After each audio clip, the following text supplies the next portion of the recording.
If you're on the fence about spending serious cash on a heavy-duty sewing machine, you might be asking, who is this actually good for, who should skip it, and is it worth the price for normal everyday buyers? Link is in the description if you want to check the product details on Amazon.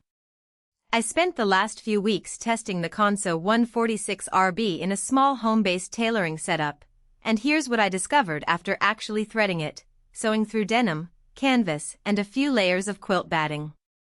First off, the biggest hesitation most people have isn't about the price tag, it's about whether the machine will actually solve a problem they have.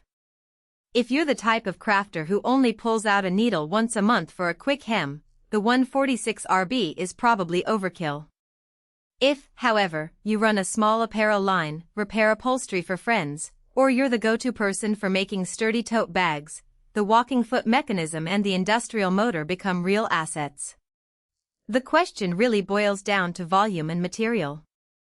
The Consew's single needle layout means you won't get a library of decorative stitches, but what you do get is a consistent, straight feed that doesn't skip when you're pulling multiple layers of fabric. I set the machine up in my garage workshop, which is about as close to a real-world sewing space as most hobbyists have. The table comes pre-assembled, which saved me an afternoon of fiddling with bolts, but it's also fairly bulky, roughly the size of a small kitchen island.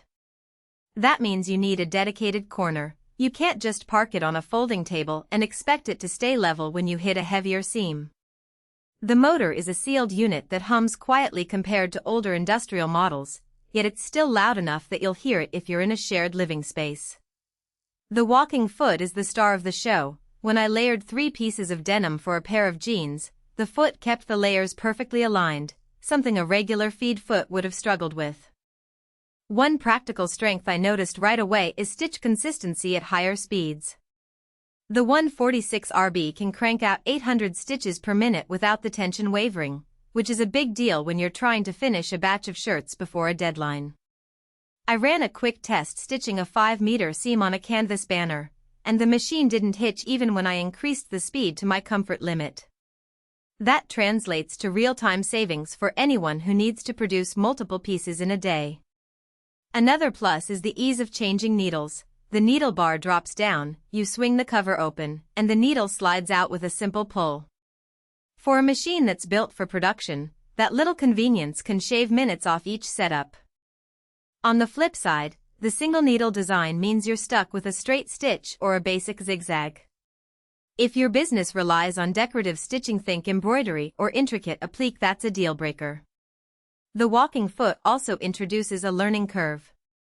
You have to adjust the presser foot pressure and tension differently than you would on a standard home machine, otherwise you'll get puckering on stretchy fabrics. I spent a few evenings tweaking those settings before the seam on a stretched denim shirt came out smooth. The table, while sturdy, limits the maximum fabric width to about 16 inches.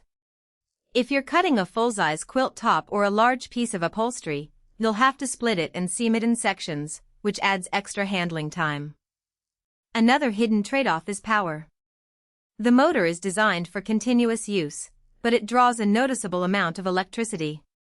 If you're plugging it into a standard 120-volt outlet, you'll want to make sure the circuit isn't already loaded with other high-draw appliances.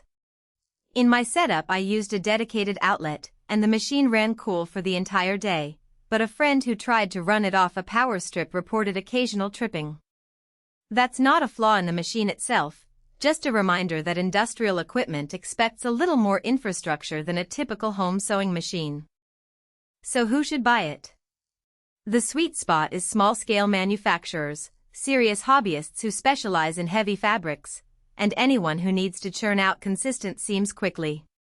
If you're running a boutique that makes leather jackets, denim skirts, or canvas backpacks, the walking foot will save you from the constant thread breaks and misaligned layers that plague a regular feed.